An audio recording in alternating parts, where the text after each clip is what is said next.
welcome back to my channel. I'm your host, Miss KK, and this is The Wave, your weekly show on all things money. On this show, we get to dissect topics related to personal, family, and business finances, and our hope is that by the time we get to the end of this series, you'll be better equipped to make sound financial decisions. If you are new here, thank you very much for stopping by. Please consider clicking the subscription button in the comment below so that you can be notified every time we upload a new video. And if you're already a subscriber, thank you very much. Your continued support and interaction is highly appreciated.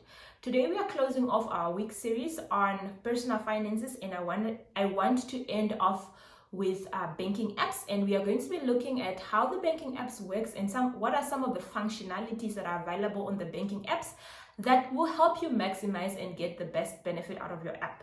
So personally, I first used to use internet banking, and internet banking simply requires you to get onto a particular device, log onto the internet, enter in your username and password, and you are able to transact on the internet.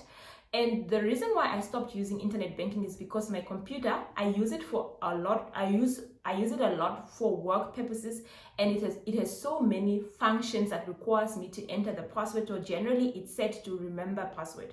But for my cell phone banking app, that was a bit risky, because if someone were to access my work computer and go into my internet banking, they would have been able to make any payment. So I always struggle to get my computer not to remember the password. So to try and get over this, instead of me messing up my other functionality for work, I entirely just forgot that password on that computer, and then I stopped using it. So that's when I moved over to cell phone banking, and I was really excited because the things I could do on the internet banking, I am able to do it on my cell phone banking app. So since then, I've never really needed cell phone banking. So what are some of the prerequisites for you to get a cell phone banking? Obviously, you need an account with that particular bank that you're going to be downloading the app. You need a smartphone because you need internet, and you need to be able to get the app either from iStore or Google Store. And then you need obviously enough storage, because most of the phones, if your phone is a bit old, you might struggle to put in the app if you already have too many other apps. So just make sure that you have enough space. So assuming you have your app up and running, what are some of the things you can do on the app so that you can make the most out of this apps? And I'm particularly saying this because we are living in the pandemic, and we should avoid going to the bank if it's avoidable, so that we can reduce our chances of contracting the virus. Because if we are going to stand in long queues and at ATMs, we might actually increase our chances of contracting COVID. So just let's make life easy for everyone, for ourselves, and also for the bank workers. Bank workers can then focus on other critical things that requires their attention, other than them helping us with functionality which we really can do on the apps. So the one thing I like about the banking apps is your ability to view your transaction or pull your bank statement at any point in time. So previously, if you don't have internet banking, you needed to go to the bank to get your bank statement, and the bank would charge you quite a lot of money because they need to print the paper and they need someone to do that. So they will charge you that. Alternatively, you can request your statement in an email. Even that also sometimes get charged for some banks. Some banks don't get charged, but you can also download it yourself. So the good thing I like about either viewing the transaction history on the app, you are able to see the transaction for the day, you are able to see your available balance at any point in time. You are also able to extract it in Excel, and if you are really someone that like working Excel, it's so much easier to then manipulate your data further, and you maybe put in pivot tables or a summary of what you spend your money on, and ultimately that information is what you should be using to do your next month's budget. So that's the first functionality that I really think banking apps are awesome for. The second functionality, it allows you to see the difference between your available balance and your current balance. So if you ever went to the ATM and you maybe drew money, you'd normally, and you opted to get that withdrawal slip, you'd find the difference between it to say current balance and it to have available balance. The difference between those two is money that has been spent that hasn't been cleared at the bank yet. So let's say I went to Spar and I have 200 in my account and I spend 100. Okay, 100 is a better example. I spend 50. So on my app, I'll be able to see available is only 150. The current balance is 200. The difference between available and current balance is a 50 that I've spent that the bank still need to clear. Because remember, some shops don't use the same bank that you're using, so your money does not clear instantly, your spending does not clear instantly. So it will take time for the bank to clear that transaction. So you're at any point in time, you're able to see what is actually available to me and what is actually current on my account, and the difference between the two. You should be able to see, okay, maybe I did swipe here or I did swipe there. On top of that, so that's the other functionality for you to be able to see what portion of your transaction hasn't been cleared yet, and it will also enable you to budget effectively. On top of that, you also sometimes, if you like swiping a lot, you can get to an instance where your account may be, your transaction might be processed twice. So I've had 3 incidents where my transaction was, I went to a particular shop to swipe and my transaction cleared twice. So in the first instance, it reversed automatically. In the second instance, it took 2 hours before it reversed. And then in the third instance, I had to follow up with the bank and manually go in the bank, fill in an application form, and it took three weeks for them to clear the transaction. But if you don't have the statement, you're not going to be, if you don't have this functionality of viewing on your bank statement regularly, you won't be able to even pick up double swiping. So I just like the functionality of you being able to see, you know, what went on your account, what went off your account on that particular day. The other thing that I like about banking apps is your ability to schedule payment instead of just relying solely on stop orders. Remember, we said also some of the habit of highly effective people when it comes to money is your ability to choose what method to use in order to manage your money. So one of the things is for a lot of people, they prefer to put things on stop orders, but the things with stop orders, it's very difficult to cancel it. And if you find yourself in a very tight situation, you might be, you know, in a situation where your debit orders are bouncing and you'll be charged hectic fees. And we also did a video on some of the changes that has come around the fees that can be charged on bounce debit order.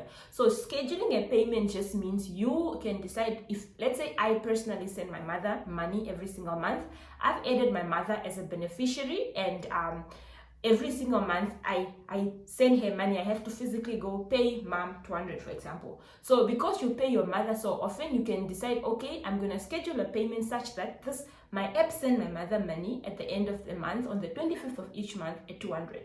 That way, if I find myself that I actually can't afford to put mom in my budget for this particular month, I have the flexibility of canceling that scheduled payment and then paying her when I have the money. So that's a good thing. So instead of you signing up for debit order, your app can also help you schedule a payment. The other one is loading beneficiaries. Yes, if you have made payments to a lot of people and you have to load banking details all the time, is very annoying. So if you know you interact with certain people like service providers a lot, you might as well add them as beneficiary. When you add them as beneficiary, you have a chance to approve them once, and subsequent payments you can just make them without putting the banking details and without actually generating an OPT, etc. For some banks, I don't know if all banks require OPT, but for my bank, if a person is added as a beneficiary, you don't have to confirm that payment. So the good thing about this for me is I use a lot my friend that makes cakes, so I've added her on such that if I want a cake, I don't have to add a beneficiary for. So I normally order my cake for my birthday, for my husband's birthday, or for work related. So that way it's easy for me. The other people I've added as a beneficiary is my municipality. I know they send me a statement and it's due the 6th of each month. So I've added them as a beneficiary. That way I don't have to go to the municipality. I've added my mother, and I've also added, some other people, especially cousins that I help in terms of black tax that I know I need to continuously help. Those ones I've added their account as beneficiary. The good thing with adding beneficiary is you are able to pay these people with EFT, and EFT for a lot of banks are cheaper, especially if you are on a bundled account. They may even be free. Whereas if you don't have beneficiary, these people are likely to pressure you into sending them wallets, and easy wallet, pay wallet, Nedbank send money. Those things can get quite expensive if you are sending money to a lot of people. So the functionality of adding people as beneficiary is really awesome on the app. Number the other, I forgot the number of of benefits that we've discussed, that I really like my app. So the other thing that you can do on your app is to adjust your limit. So at some times last year, I was almost stranded in South Africa. I needed to I think I needed to renew my work visa, and my limit for the month was exceeded, and I needed to transfer money from my home loan to my current account for me to be able to submit my visa, because at the time you needed to prove to the commissioner that you have more than 3,000 in your account, and at that time I didn't have more than 3,000 in my account, so I had to do a transfer, but my limit was exceeded. But luckily I learned that you can actually adjust your monthly limit on your app. So that was awesome. So you don't need to go to the bank to tell them, please increase my limit to 10,000. So if you are making a big transfer for the month, you can up your limit, and then once the transfer is through, you can down your limit next month. So that's also one thing that you can do. The other awesome thing is inter-account transfer.